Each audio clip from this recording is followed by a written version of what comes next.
ស្ដីបងប្អូនទាំងអស់គ្នាឥឡូវយើងធ្វើការរបៀប down វីដេអូចេញពី TikTok និង Facebook YouTube អីហ្នឹងបងប្អូនចឹងបងប្អូនត្រូវមានកម្មវិធីមួយហើយបងប្អូនធ្វើការចូល Facebook យកវីដេអូចឹងណាចូល Facebook មកហើយបងប្អូនអូសរកវីដេអូណាដែលបងប្អូនចង់ down អញ្ចឹងខ្ញុំចង់ down វីដេអូមួយហ្នឹងចង់ down វីដេអូមួយហ្នឹងបងប្អូនធ្វើការចុចខាងនេះបងប្អូនចុចហើយចុច copy link ហ្នឹងមកហើយបងប្អូនថយឲ្យបងប្អូនជ្រើសរើសកម្មវិធីមួយដែលមានឈ្មោះថា local នេះបងប្អូននេះដូចរូបបាសហ្នឹងបងប្អូនធ្វើការចុចមកបាទអញ្ចឹងបងប្អូនធ្វើការវាពាណិជ្ជកម្មបន្តិចអញ្ចឹងណាបងប្អូនរងចាំវាបន្តិចទៅ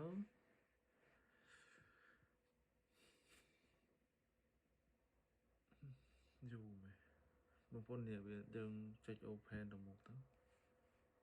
ទីវាមានសញ្ញាមួយដែលឲ្យយើងខ្វាយបងប្អូនចុចខ្វាយមកចុចបាច់ហើយយើងធ្វើការបើកផាសមករងចាំវាបន្តិចបងប្អូននេះវាកំពុងតែដោនលឿនណាបងប្អូនអត់យូរទេតើហើយវីដេអូមិញវែងបងប្អូនយើងចូលទៅមើលទាំងអស់គ្នាថាបានមែនឬអត់ចុចបាច់នេះបងប្អូននេះបានមែនចាហើយបើបងប្អូនចង់ដោនពី TikTok បងប្អូនធ្វើការចូល TikTok មកកុំនិយាយថាមនុស្សស្រីចាំដោនវីដេអូចឹងបងប្អូនធ្វើការទៅកម្មវិធីមិញទៀត Black Hole ហ្នឹងធ្វើការផាសទៀតបងប្អូន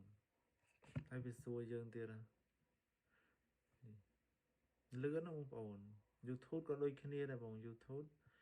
បងប្អូនចូលមក copy វាតិចមកដល់បានដូចគ្នាបងប្អូនចាំមើលខ្ញុំសើរើសវីដេអូមួយ intermediate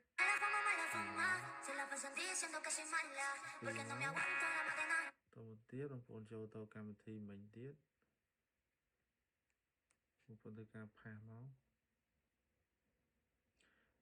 សម្រាប់បងប្អូនដែល MMO ងាយស្រួលអញ្ចឹងបងប្អូនមិនចាំទៅចូល Google វល់ហំវាយអក្សរវាយអីទេបងប្អូន